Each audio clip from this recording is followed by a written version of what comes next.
বাংলা অভিধানে শুধুমাত্র একটাই শব্দ রয়েছে, যার অর্থ, যার গভীরতা, যার পরিধি নিজেই একটা গোটা অভিধানের সমান। জীবন। হ্যাঁ, জীবনের অর্থ অসীম। জীবন উপন্যাসের প্রতিটি পাতার পরতে পরতে রয়ে যায় আমাদের মতো হাজার হাজার সাধারণ মানুষের উপকথা, যারা অপুকে আপন করেছে নিজের ঘরের ছেলে ভেবে, যারা কালাম স্যারের জীবনাদর্শকে নিজের করে নিয়েছে নিঃস্বার্থ অঙ্গীকারের সাথে, যারা খুঁজে পেয়েছে সহজ পাঠের গল্পের সার্থকতা।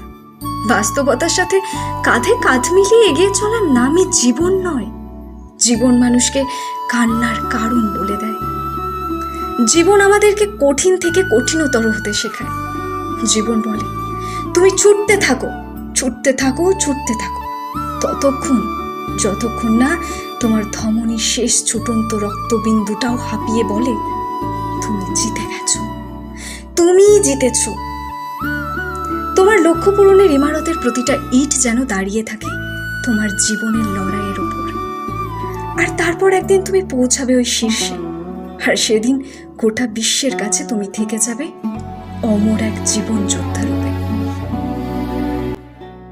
নমস্কার, আমি পূজা। আজকে আমাদের story.com এর বিশেষ নিবেদন, প্রীতিশের কলমে জীবন মানেই লড়াই।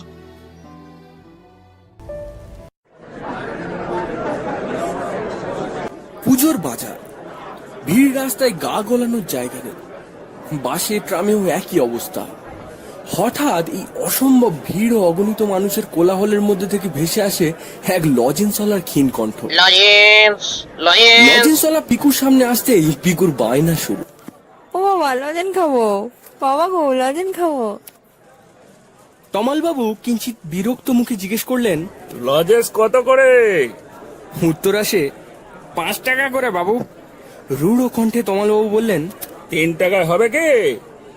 কিছুটা ম্লান ও মৃদু হাসি মুখে পৌর বললেন, আচ্ছা দিন বাবু। লজেন্স পেয়ে পিকুও বেশ খুশি, আর ওই 2 টাকাটা পকেটস্থ করতে করতে তমালবাবুও বেশ তৃপ্ত। কারণ ছোট থেকেই তিনি দর কষাকষিতে বেশ পটু আর অত্যন্ত হিসাবীও বটে। কিন্তু কিছুটা অপ্রত্যাশিত কারণেই পিকুর লজেন্স মুখে তুলতে গিয়ে হাত থেকে পড়ে যায় লজেন্সের প্যাকেটটা। বাবার দিকে তাকিয়েই মন খারাপ করে মাথা নিচু করে নেয় পিকু। হঠাৎ বৃদ্ধ লজেন্সওয়ালা এক প্যাকেট লজেন্স পিকুর হাতে আস্তে আস্তে ধরিয়ে দিয়ে ভিড়ের মধ্যে কোথাও হারিয়ে যেতে থাকে। আর সেই সাথে তমালবাবু অপলক দৃষ্টিতে ভিড়ের দিকে তাকিয়ে ভাবতে থাকেন, জীবনে হয়তো এই প্রথমবার দর কষাকষিতে তিনি হেরে গেলেন। একই ট্রেনে বাড়ি ফিরছেন দত্তবাবু। মাইনেটা আজকের হয়েই গেল, সঙ্গে বোনাসটাও। মনে মনে ভাবলেন, বাড়ি গিয়ে সবাইকে পুজোর হাত খরচাটা দিয়েই দেবে। পুজো তো চলে এলো, ছেলেমেয়েগুলো নিশ্চয়ই অপেক্ষা করে আছে।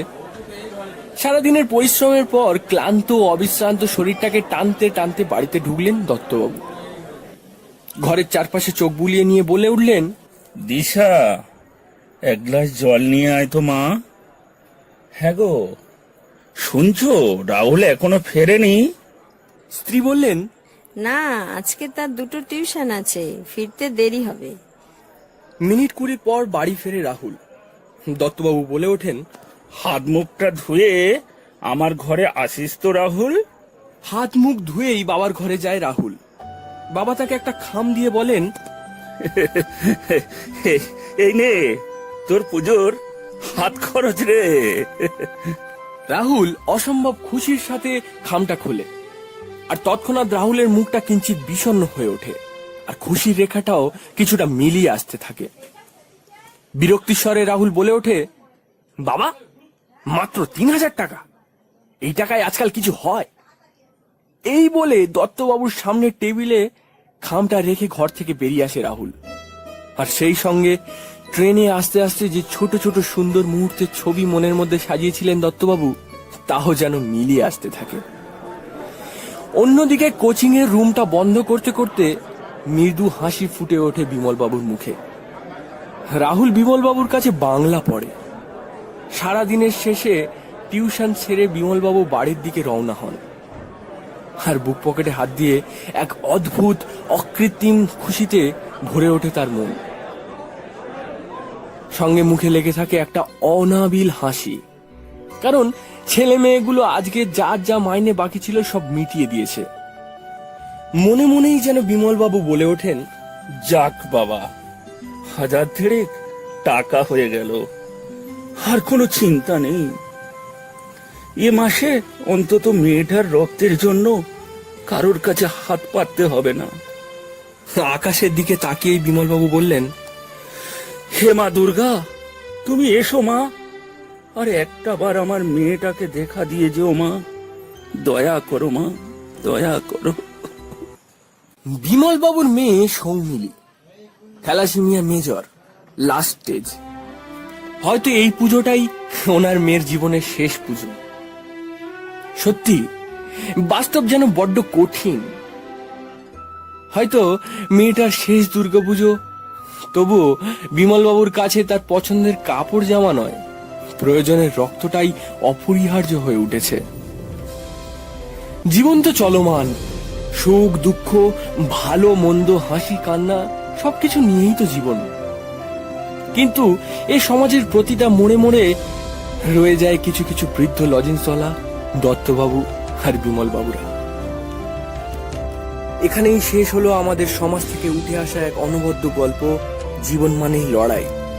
গল্পের সূত্রধার লজেন্সওয়ালা ও রাহুলের কণ্ঠে আমি সন্দীপ, তমালবাবু, বিমলবাবু ও দত্তবাবুর কণ্ঠে বুদ্ধদেব, ছোট পিকু ও রাহুলের মার কণ্ঠে স্নিগ্ধা।